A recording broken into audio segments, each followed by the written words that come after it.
Immaginate un po' la scena. Voi ve ne state andando a passeggio per i fatti vostri nella campagna del Massachusetts e precisamente nella Tuckernuck Island e a un certo punto cominciate a trovare per terra i cadaveri di questi 1000 piedi giganti, senza testa, decapitati. Un film dell'orrore. No, non è un film dell'orrore, è quello che succede da diversi decenni. È la cosa divertente, vabbè, sicuramente non divertente per i 1000 piedi, ma per chi sta attorno, per gli scienziati che si stanno scervellando, è che nessuno sa cosa abbia provocato, cosa stia provocando questa moria, questo assassinamento di 1000 piedi giganti. Allora, i 1000 piedi giganti è 1000 piedi ce l'avete presente, no? È quella specie di verme un po' schifoso. Quelli giganti arrivano fino a, ho controllato, 33 centimetri, che sono belli lunghi. E la cosa particolare è che questi 1000 piedi morti vengono trovati decapitati senza le prime 5 falangi. Sapete che sono fatti con degli anellini, ogni anellino è una falange e le prime 5 falangi sono quelle che mancano. Ora, gli scienziati, ripeto, è da decenni che cercano di scoprire chi sia l'animale, perché può essere solo un animale colpevole di questa cosa qua, e un paio di fatti li hanno messi insieme. Allora,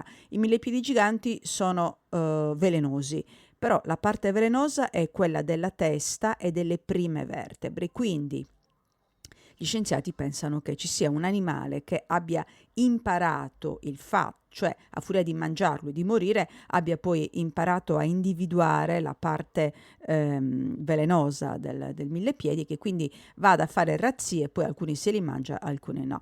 Però quando ho letto quest'articolo, poi vi metto anche il link nelle note del programma, la cosa mi ha veramente scaraventato in una fiaba dei fratelli Grimm.